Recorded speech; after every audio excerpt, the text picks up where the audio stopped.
Welcome, new Director of Clinical Education. This presentation will cover what you need to know about working with RMU's PA clinical team. I'm Amber Collins, the current Director of Clinical Education. The PA program at Rocky Mountain consists of 12 faculty members, mostly licensed physician assistants and 1 physician, and 3 staff members.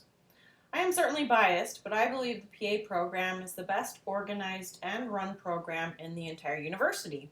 Our faculty members are regularly consulted about regarding best practices, and our program director was also selected to be the interim dean for our new medical college.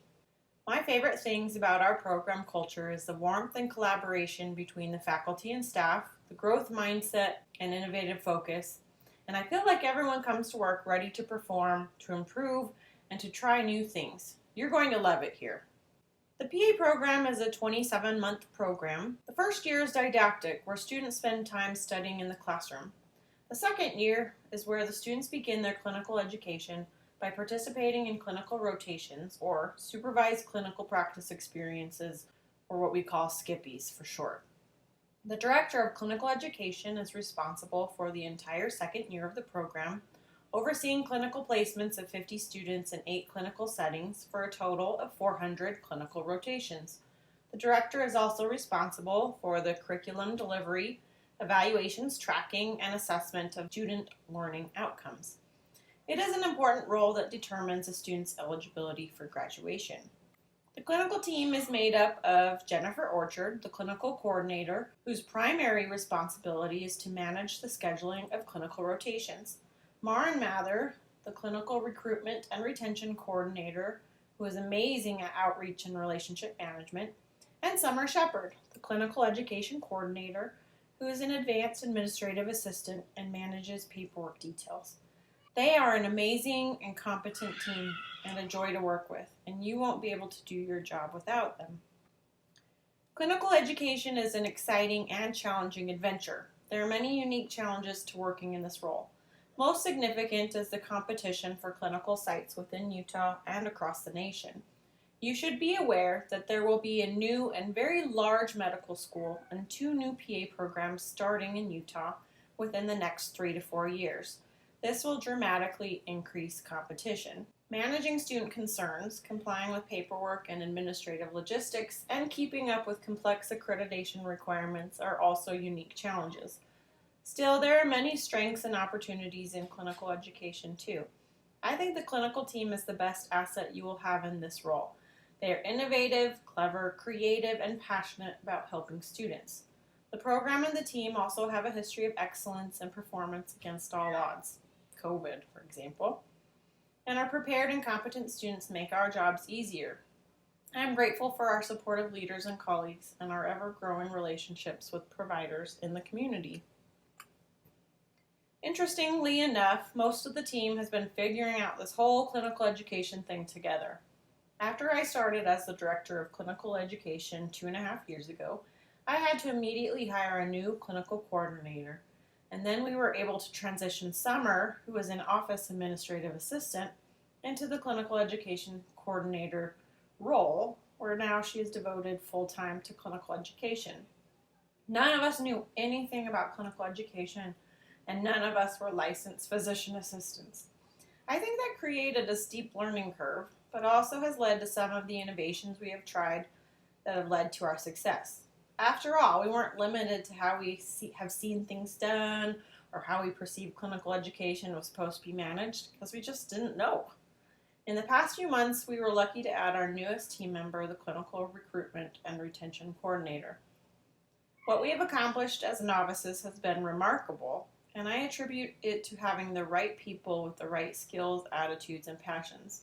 Within our first 7 months of working together, our team was the first team in university history to win the highest university award, the Presidential Prominence Award of Excellence. I attribute this to our innovative style and how a bunch of novices were able to clean up and improve the functioning of the PA program's clinical education. We were able to create a new vision with benchmarks and shadow program historical performance metrics. But just when we thought we had things mostly figured out, COVID-19 shut down all clinical rotations, and we had to return to the drawing board and figure out how to get all the students qualified to graduate despite these major hurdles. Amazingly, our team managed to graduate all students on time. We are the only program in the entire university to do so, and one of the only PA programs in the entire West to accomplish this. Since then, we have managed to get a whole other cohort through a year's worth of rotations, despite COVID quarantines and closures and lots of administrative red tape. And we've already crushed program bests in regard to publishing clinical sites to students earlier and earlier. This is an amazing team that has accomplished nearly the impossible, and it is exciting to anticipate what progress will come as the world returns to a greater sense of normalcy. There are many unique relationship management challenges in clinical education. As the director of clinical education, you have to manage your team, but you also have to manage the relationships with community preceptors and clinics. For example, I recently had to attempt to repair a relationship with the CEO of a local hospital. He was upset that one of our students helped out in a surgery with a provider that was not her preceptor, even though her preceptor told her to do so. I've also had to remediate rotation sites with preceptors who are sexually harassing students or being inappropriate in other ways. You will also have to manage student relationships. When you are scheduling 400 rotations a year around the country, there are bound to be unhappy students with their placement sites. Students who think they've been treated unfairly, students who do not understand the expectations or the policies, and students who think they require special exceptions. One opportunity I think we currently have is to increase alumni participation as preceptors. Every year, our opportunity to tap into a potentially committed and loyal group of competent professions increases as our alumni base grows. The Director of Clinical Education should have a big role in this alumni outreach. Well, next, I'd like to share with you some of the tips I have found that work well when managing a team. Years ago, I received some management advice that has stuck with me and served me well. Choose people who are the right fit for the position and the organization. In 1991, Bowen, Ledford, and Nathan proposed a new approach to hiring. Choosing employees who fit the characteristics of an organization, not just the requirements of a particular job. This helps with the creation and/or maintenance of the organization's culture. When I had the opportunity to put my team together, I carefully considered each person's ability to fit into the roles and into the team. I have also found that selecting the right person for the right job has helped me better manage projects and my team as things come up. And according to Johnson and Rancan, good personality fit improves job satisfaction and even increases retention. I have definitely found this to be true. Despite the unique challenges in clinical education, I feel confident that my team is overall satisfied with their work, enjoy each other, and plan to stay at Rocky Mountain for a long time. When delegating new assignments, I think considering fit also makes a big difference in gaining cooperation and getting the best from employees. It is also helpful to develop relationships with your team. Everyone wants to feel wanted, liked, and appreciated. Sometimes time wasters like small talk or tangents during meetings are actually valuable tools for morale and unity. So take time to get to know the people on the team on a personal level. Show interest in their lives. According to Mike Webster, relationships, not leadership, sustain successful organizations. Leaders should serve as inspirational players who are invested in relationships that can influence feelings and emotions of those around them. In a 10-year study of over 200,000 employees and managers, showing appreciation was the main thing leaders could do to change an employee's attitude. Similarly, feeling appreciated and feeling in on things were related as the top 2 rewards of employees' jobs, according to Forbes. So show gratitude regularly to your team. Let them know that you're glad that they're there and that the work that they are doing is appreciated and vital to the success of the team.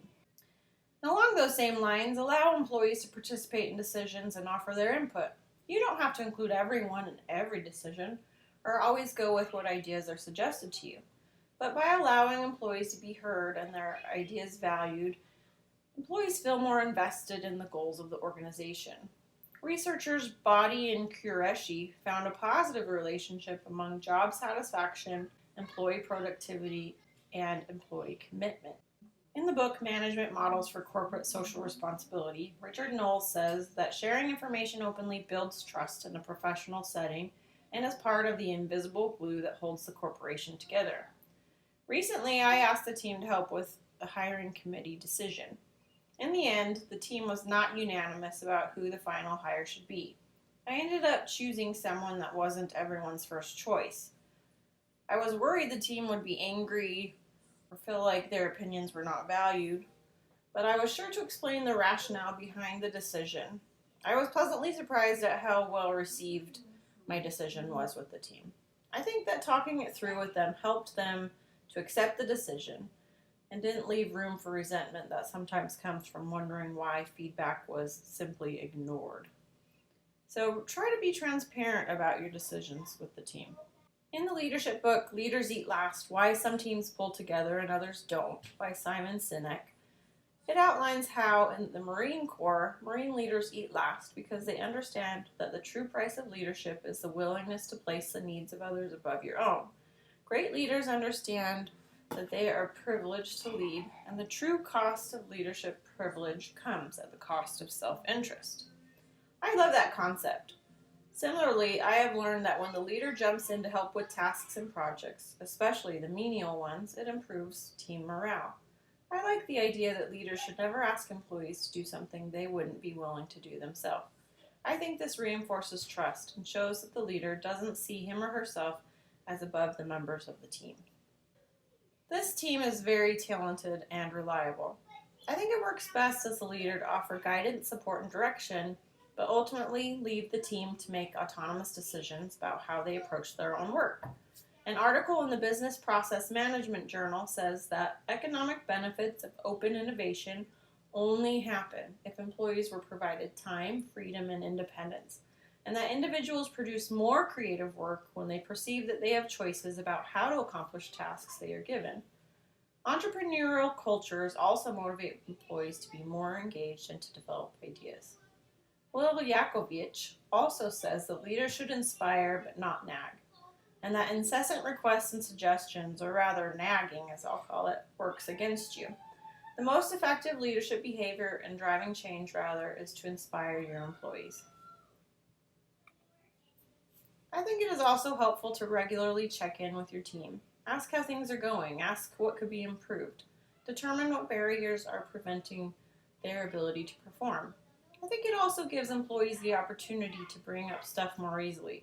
If they have concerns, they don't have to feel like they're complaining by approaching you or making a big deal out of something. I recently took the time to check in with each team member, and I was surprised about some of the information that I had no idea about. It allowed me to proactively approach some of the issues that we were having before they became major problems. This is something that would have never happened if I had not just taken a moment to check in with each teammate. There will regularly be difficult people in the office. First, I think the easiest strategy is to hire great people who fit and to keep them. So hopefully you don't have to work with difficult people very often, but rather maybe a difficult behavior or challenge every once in a while. This particular team is worth keeping. They're easy to manage. But if you encounter someone who's difficult to work with, find what they're good at. Consider what their strengths are. David Shore says that choosing the right people may be the most important task associated with actually launching a project. Sometimes an employee isn't necessarily a bad employee, they just maybe don't fit what they've been asked to do. So evaluate their strengths and see if there's a better way to align what they're doing with what they're good at. Also consider, is it just an issue of training? Cotter says that without the right skills and attitudes, people feel disempowered. Perhaps the person doesn't have what they need to accomplish their role. Also look at removing structural barriers. Also a suggestion of Cotter. Are there things that are getting in the way of this person doing a good job? Is there something that you as a leader could do to step in to help? Cotter also suggests that celebrating short-term wins can help to motivate employees. Sometimes a project or goal is so large and overwhelming that it seems like no progress is ever being made. And that can really demotivate employees. And then last, Cotter also says that sometimes the only way to change a culture is to change key people. So I don't advocate for firing or laying people off, but sometimes you need to find someone new. But sometimes that's the best choice to keep the team moving forward productively. Finally, I want to end by saying good luck. You really do have the opportunity to work with an incredible group of professionals. Get to know them, trust them to do their jobs, and provide them with support. This is going to be a challenging job, but this team will help you succeed, I promise. And check out the references.